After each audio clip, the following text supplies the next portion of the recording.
Oi, gente, tudo bem?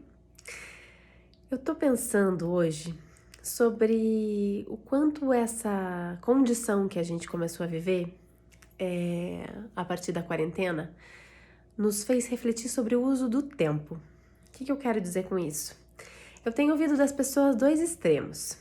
Um deles é esse lugar de, meu Deus, como eu vivia do jeito que eu vivia, como é que cabia tanta coisa no meu dia, né? E em outro lado, né, por outro lado, tenho ouvido de algumas outras pessoas um lugar de como eu me abandonei, como eu deixei de fazer as coisas que eu queria. Agora eu tô refletindo sobre quantas coisas eu deixei de fazer, eu tô atrasado, né?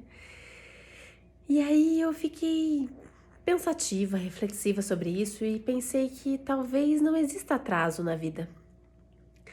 Assim como não existe possibilidade da gente se comparar com ninguém, a não ser a gente mesmo. Porque eu acho que, apesar da gente estar vivendo um lugar de olhar para dentro, um momento de mais introspecção, por um lado, a gente também está vivendo um lugar de rede social 24 horas por dia.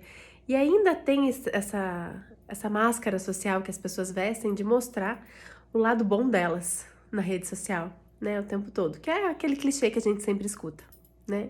O quanto às vezes a gente mostra na internet o que a gente quer que as pessoas vejam, né? Mas por dentro a gente não vai colocar na internet quando a gente tá triste, necessariamente, né? Pelo menos não é o mais comum. Então, por que eu tô falando disso tudo? Porque essa gestão do tempo tá fazendo com que algumas pessoas achem que elas estão atrasadas na própria vida. E eu acho que não existe isso. Por quê? Porque no momento em que eu estou dando prioridade para alguma coisa na minha vida, eu estou investindo a minha energia naquilo. E naturalmente, quando eu deixei de fazer algo que era importante para mim, era porque provavelmente existia uma necessidade maior de eu investir energia em outro lugar. Então, quando as pessoas dizem, puxa, né, a outra fez dieta e conseguiu emagrecer, o outro conseguiu comprar um carro, a outra conseguiu passar no mestrado, o outro conseguiu arrumar uma pessoa, né? As pessoas, o nosso cérebro é inevitável. Nosso cérebro é feito para julgar e comparar porque é assim que ele sobrevive, certo? Ele está sempre classificando tudo ao redor para poder reconhecer o ambiente e se fazer seguro. E é inevitável que a gente se compare, porque é através disso, inclusive, que a gente consegue se autoconhecer, né? Porque a partir dos espelhos que a gente tem nos outros, a gente consegue se enxergar. Porque é através da comparação dual que a nossa consciência se constrói. Mas, quando a gente se compara com o outro, a gente não entende que talvez as nossas escolhas estejam nos levando para o lugar onde a gente está realmente hoje. E o quanto a gente precisa se perdoar por isso, né? Porque se hoje eu decidir focar mais em, sei lá, trabalhar, naturalmente, talvez eu não consiga dar tanta atenção e foco para outras áreas que eu gostaria de desenvolver.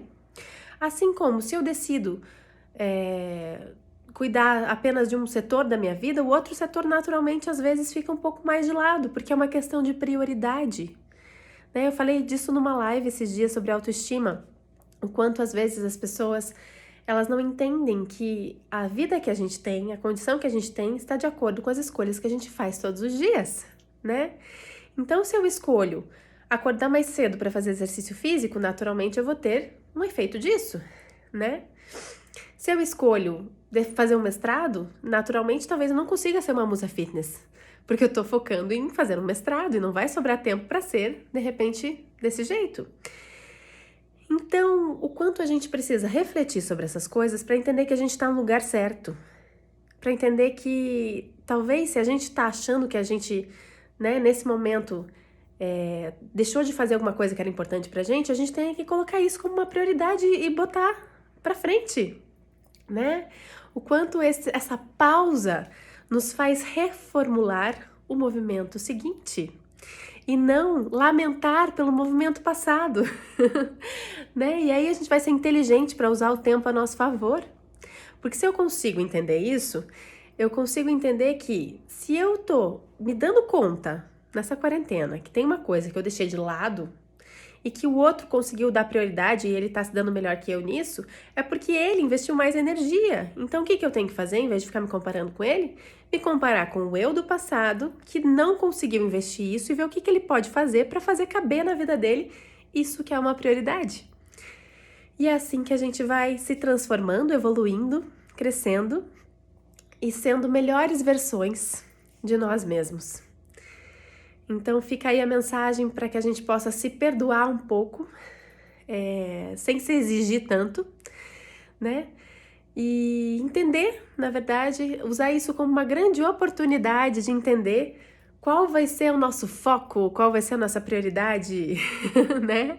E o que a gente quer para a nossa vida, o que faz sentido agora, de que maneira que a gente quer organizar a nossa agenda, de que maneira que a gente quer levar a relação com as nossas pessoas, né? Sejam elas amigos, familiares, de que maneira que a gente quer investir na nossa vida profissional, se é isso mesmo que a gente gosta de fazer.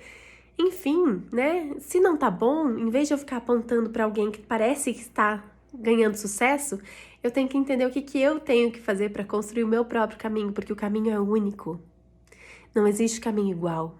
A gente não pode se comparar com ninguém por isso, porque não existe trilha igual. Cada ser humano é único, cada história é única e cada justificativa para a gente estar nesse lugar é única. Mas em vez da gente só justificar e ficar parado, vai aí a pergunta: o que você pode fazer para se tornar mais você mesmo? Certo? Um beijo grande e até o próximo vídeo.